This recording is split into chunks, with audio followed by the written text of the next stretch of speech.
شکریہ. کیوں ہوئے قتل ہم پر یہ الزام ہے، قتل جس نے کیا وہی مدعی. اب عدالت میں یہ بحث چھیڑنے کو ہے، یہ جو قاتل کی تھوڑی سی زحمت ہوئی، یہ جو خنجر میں ہلکا سا خم آیا، اب اس کا تعاون کس سے کیا جائے، اب اس کا تعاون کس سے کیا جائے. اگلے پروگرام کے لیے میں کشمیر سے آئے ہوئے اسپیکر پروفیسر حمیدہ نعیم کو دعوت دینا چاہوں گا کہ وہ آئیں اور آڈینس کو یہ بتائے کہ دنیا کی سب سے بڑی جمہوریت کشمیر میں کتنی خوبصورت نظر آ رہی ہے.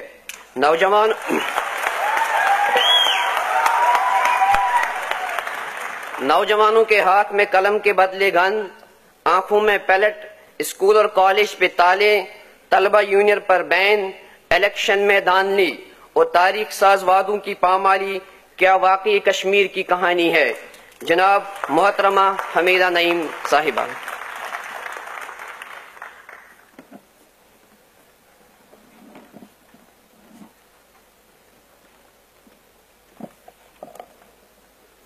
بسم اللہ الرحمن الرحیم. وادی کشمیر سے دا بیٹرڈ اینڈ بروزڈ ویلی، اس کی طرف سے، ان لوگوں کی طرف سے اب سب کو پیار بھرا سلام پہنچے.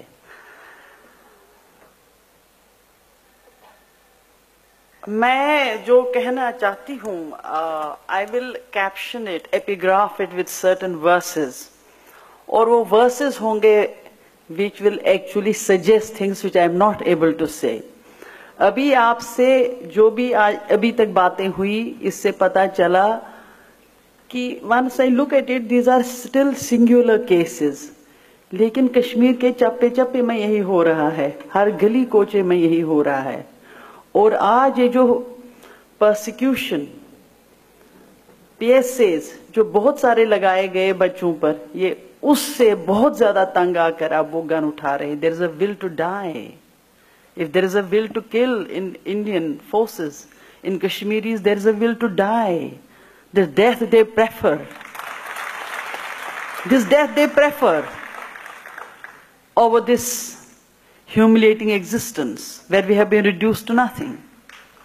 And I have been saying over the years that Kashmir has been made the laboratory of giving supremacy to security agencies. And I said that these security agencies will now use it every part of India because they have internalized it so much. They have given it so much of sanction in Kashmir that they will use it without any qualms of conscience in every part of India.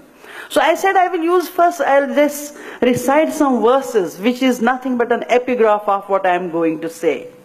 First is, نہیں منت کشے تابے شنیدن داستاں میری، خاموشی گفتگو ہے بے زبانی ہے زباں میری. دوسرا ہے، جب رنگ پاب گل ہوں فضائیں بھی قید ہوائیں بھی قید ہوں. جب رنگ پاب گل ہوں ہوائیں بھی قید ہوں، کیا اس فضا میں پرچم زخم جگر کھلے. ہے زندگی، نیکسٹ از غالب کا، ہے زندگی میں موت کا کھٹکا لگا ہوا، اڑنے سے پیشتر ہی میرا رنگ زرد تھا. نیکسٹ از جالب، ظلم رہے اور امن بھی ہو، کیا ممکن ہے تم ہی کہو. ہر دھڑکن پہ خوف کے پہرے، ہر آنسوں پر پابندی، یہ جیون بھی کیا جیون ہے، آگ لگے اس جیون کو. ہستی گاتی روشن وادی تاریخ ہی میں ڈوب گئی، بیتے دن کی لاشوں پہ اے دل میں روتی ہوں تم بھی رو. اپنے ہونٹ سیے ہیں تم نے، میری زباں کو مت روکو، تم کو اگر توفیق نہیں تو مجھ کو ہی سچ کہنے دو.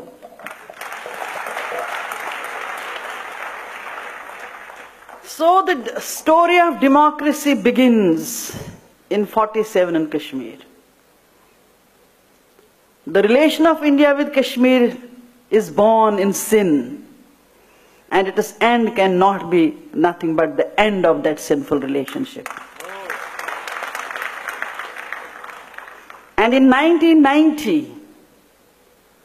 Kashmiris were so much fed up with this prostitution of democracy, manipulation of democracy, denial of civil liberties, denial of rights, that they ultimately launched a rebellion in 90s.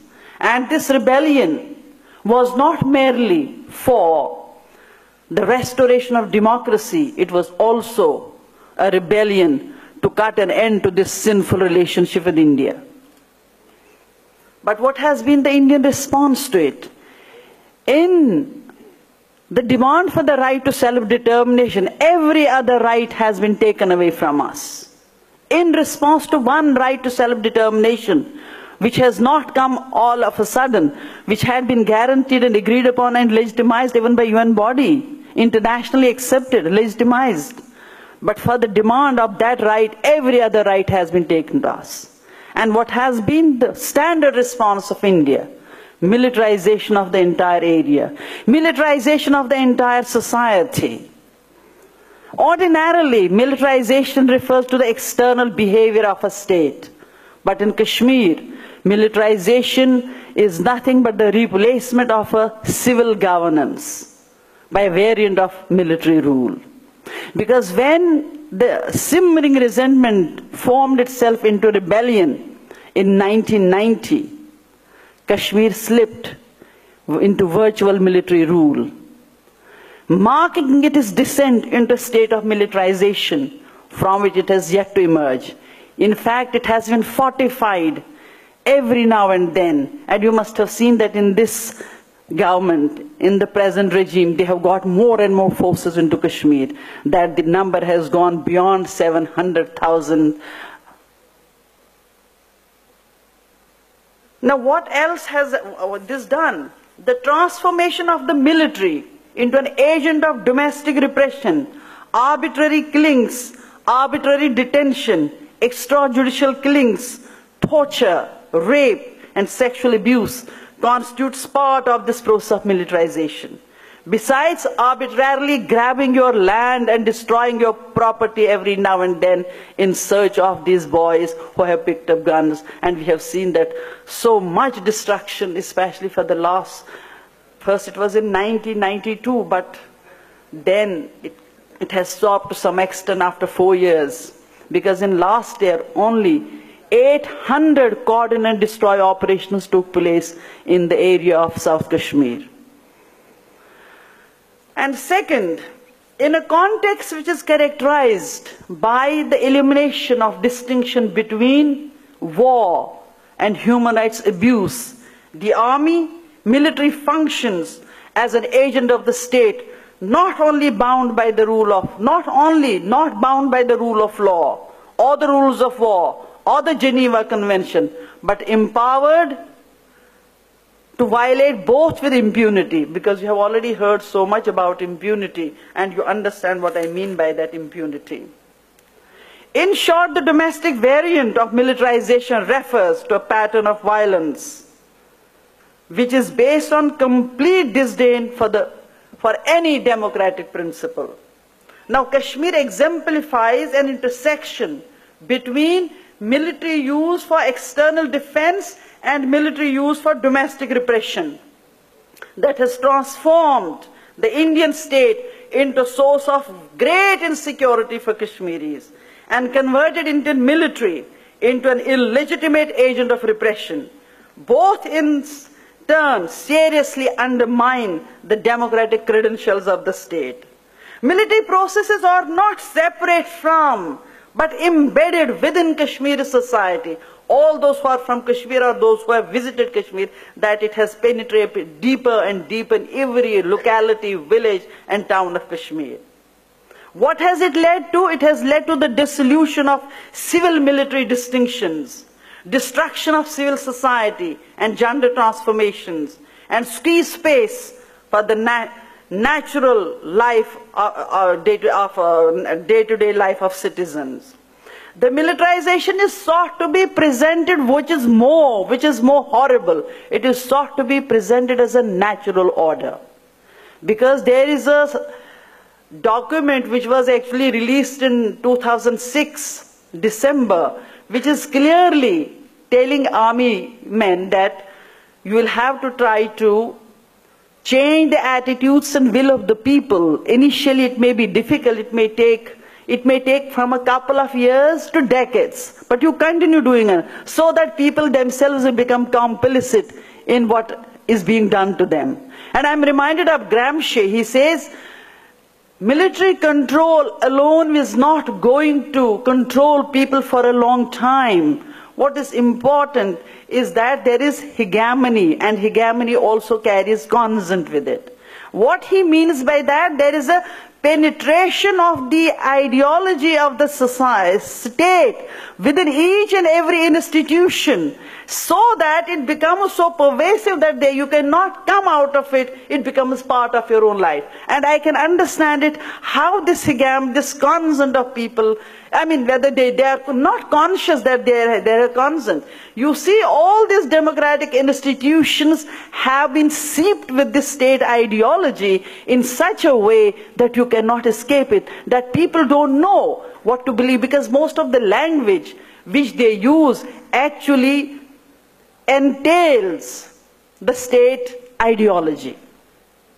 And whether it is the integral part, whether it is separatist, whether it is terrorist, all these terms belong to that state ideology, and by recurrently using them in their discourses through media and through their own statements, they are normalizing all, as Manisha was saying, they are actually socially constructing all these terms so that they replace the genuine historical facts and become part of public consciousness. That is the problem. And what else has Delhi done apart from militarization of the entire society? What is the other thing they have tried to do in order to silence Kashmiris and subdue them? That is mystification of Kashmir conflict. And what do I mean by mystification of conflict? Securitized Kashmir is a security problem. We have to put in more and more forces. And then it's a law and order, which I ironically call it is lava and order, O-D-O-U-R. Law and order, lava and order. They are always scared that lava will come out of the rot they have been nourishing in our society. Lava will come out, and then there will be stink. They can't stand it. This public law and order is basically lava and order, which they are scared of, and that's why they are creating more and more checkpoints, more and more encounter killings, more and more disappearances. How they are doing it? Because previous speakers have already talked about these laws. Whether it is the Internal Security Act, National Security Act, TADA, POTA, all these Public Safety Act, APSA, the mother of all. What are they? They are nothing but legalized illegalities. I call it legalized illegalities because they call them, as Manisha was saying, that don't believe that rule of law is always good for us. Because if this law regulates your life, what is this law? This is legalized illegality. Legalized illegality is what is actually controlling Kashmir today. Whether it is in terms of forces, whether it is in terms of agencies, whether in terms of laws, whether in terms of all kinds of penetration they have made in Kashmir society. Therefore, mystification, give it any name other than what it is. The whatness of what means what Kashmir question is, why what Kashmiris are asking, that is obfuscated, that is nullified, that is put behind the under the carpet. But they say, what are they saying? Park trained terrorists, park mercenaries, pallet क्या बोलते हैं उनको, stone throwers, mercenaries, algawadis, ugarwadis, all kinds of wadis. This is how they are framing Kashmiris. In a way, they are denying us our human status, human content, but they have given all these labels through which Kashmiris are being defined. And when common Indians come to Kashmir, they hug them. They say, but they are quite different. They are not all that. What have been we fed through this media? Media feeds us all these lies. They are this and that and they are nothing. But when they see the hospitality of Kashmiris, in spite of the fact what the Indian forces are doing to Kashmiris, Kashmiris are always opening their arms to people who come from England. And therefore, their own dominant discourse is all the time nullified, rejected by people who visit and who come with open eyes. So mystification of the conflict. Give it any name except for what it is. It is not for the right to self-determine. It is not for all those promises which India has made from time to time. It's not for all that. But it's only Pak has sponsored. Now how will they justify this modern, educated militants in Kashmir today? So far they used to say poor people are picking up guns. But what about today? Trained architects, engineers, doctors, all these people are picking guns because they prefer death to this kind of life. ये जीवन भी क्या जीवन है, आग लगे इस जीवन को, जो मैंने कहा. When I ask these boys, please don't take up guns, you are finishing your lives. We need you, you are destroying a generation. They say we don't want to live in this system. They are willingly going. There is a will to die. And there is a will to die in a nation, no one can actually subdue it. Third thing is how they are dealing this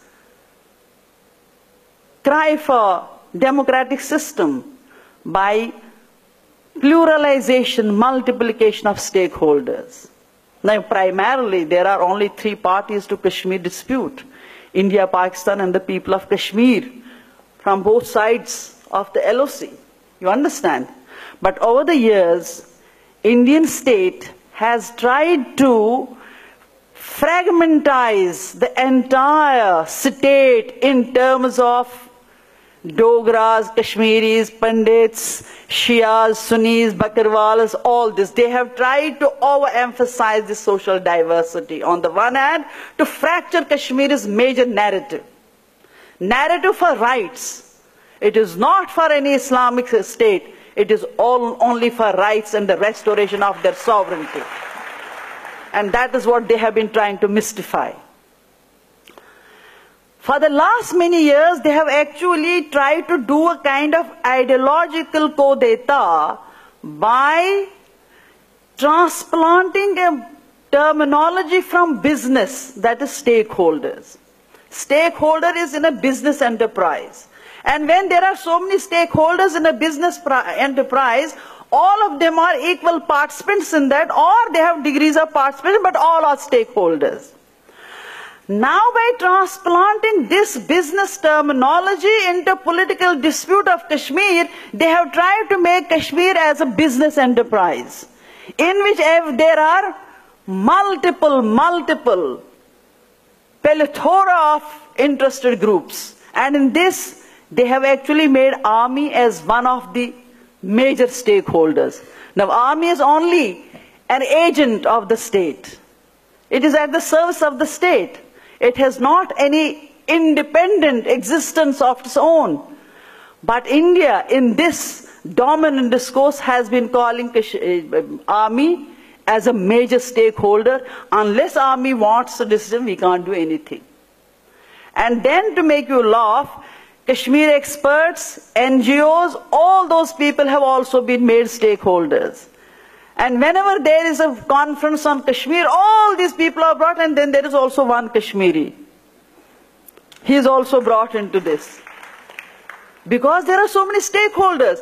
Pandits form only 1.5% of Kashmir population, and they are major stakeholders. In any conference, you will have 10 Pandits and you will have one Muslim.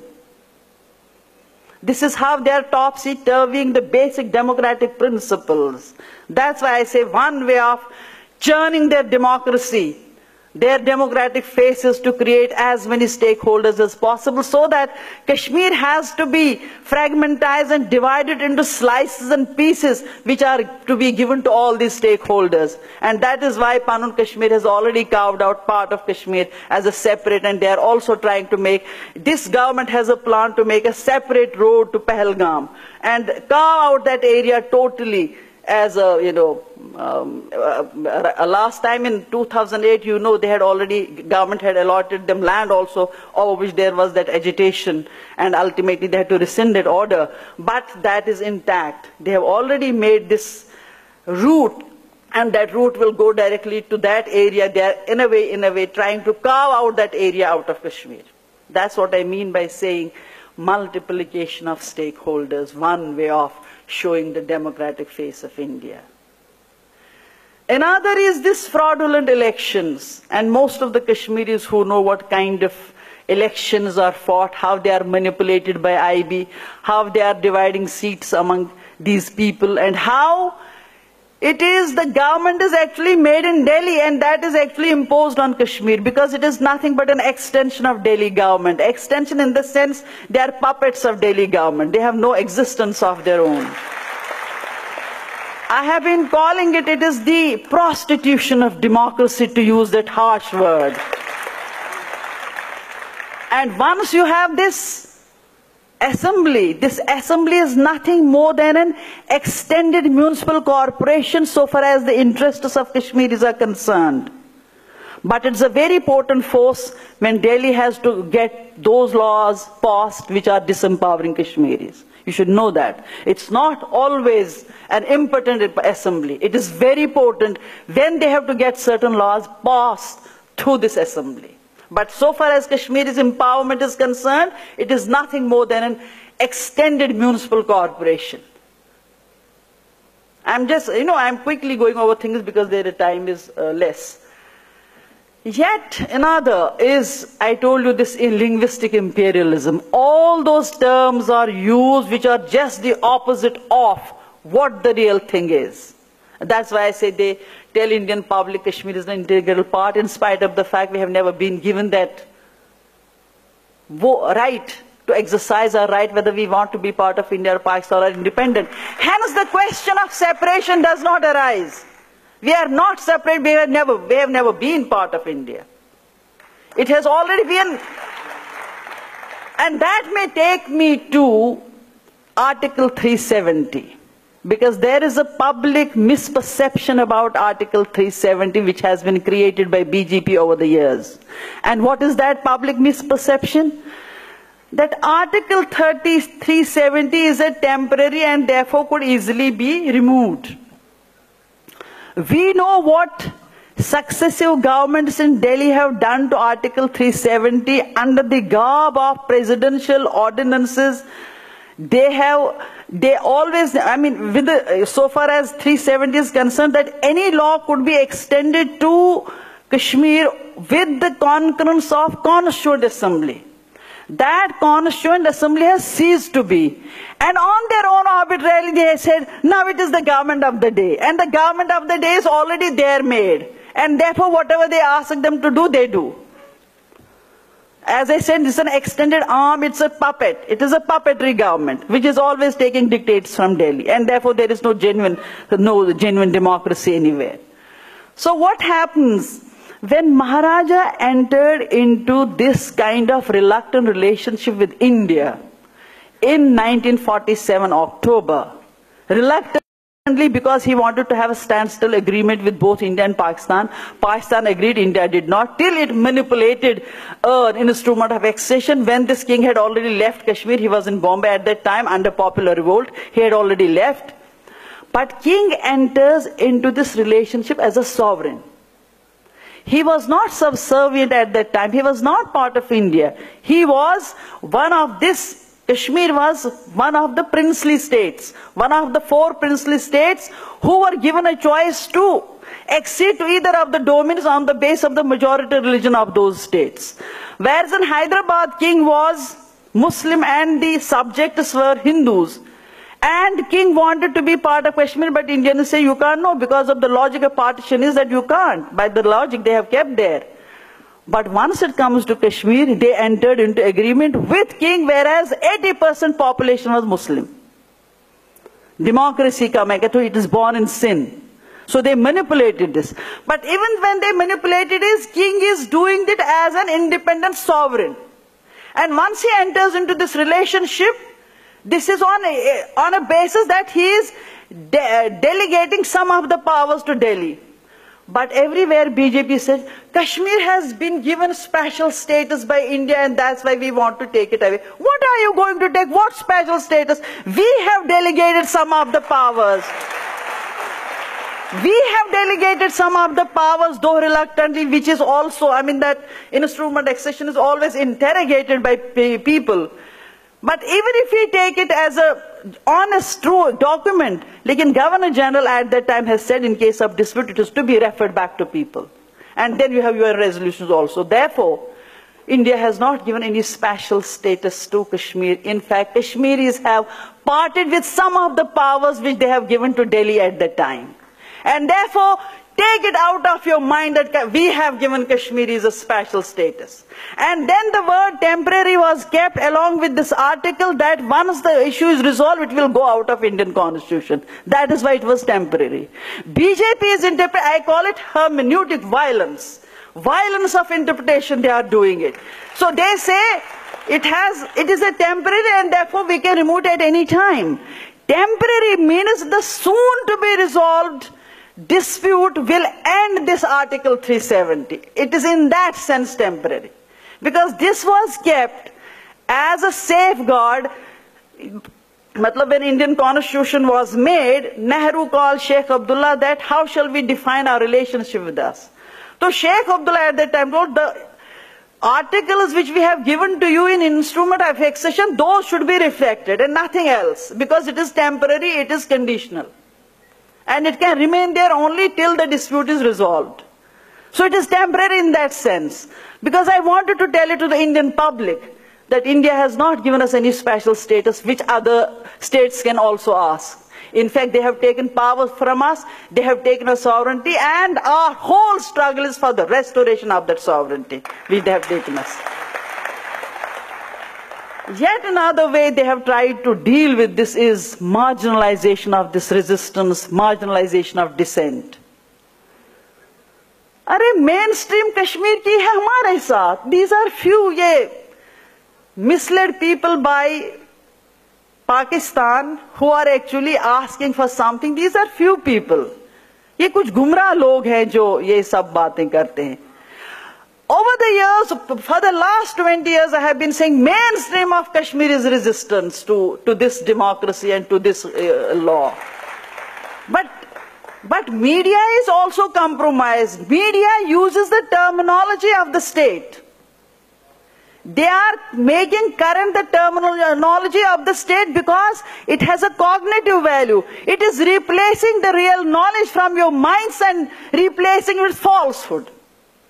But media, even Kashmir media is at the, some of it is also at the, or even if they are not, but imperceptibly, unwittingly, they are using the terminology which suits the state discourse. And therefore they are using all these terms of the state discourse, which is actually falsifying the reality, falsifying the facts. I could go on and on, I think it's time, but I will end by Iqbal Ahmed. You know who is Iqbal Ahmed? He was a very great political scientist of Pakistan. He said Kashmir, he said certain things, but before that, Kashmir's desire to chart a future without line of control mandates a new political imaginary that transcends national and constitutional legalese, and a conservative geopolitics that has imprisoned a people's imagination within the bordered, militarized and nuclear version of the nation state. Kashmiri sentiments and aspirations plead for a political imagination that sheds obsolete hierarchical forms of the nation and thinks of justice, reconciliation and selfhood. Such an imagination means that India and Pakistan relinquish their military and nuclear rivalry that has proved politically divisive, economically ruinous, and historically and ethically barren. Iqbal Ahmed's eloquent words are worth quoting. He says, "To become prosperous and normal peoples, we must make peace where there is hostility, build bridges where there are chasms, heal where there are wounds, feed where there is hunger, prosper where there is poverty. Kashmir is the finest place to start, and not merely because it is the core of the Indo-Pak conflict. Our histories, cultures, and religions have converged in Kashmir. Our rivers begin there, mountains meet there, and our dreams rest there. Once, this is unquote, once Kashmiris secure justice and dignity they so richly deserve, India and Pakistan can emerge from their mutual abyss of violence to chart a new future as modern states with interlinked cultures and communities. Only a restored Kashmir to its pristine glory can in turn restore a subcontinent torn by war, militarized borders, nuclear weapons, and a 7-decade-long line of control. And Kashmiris will then, in the words of Agha Shahid, truly pronounce that blessed word, truly pronounce that blessed word for the first time, which is nothing but Azadi. Thank you very much.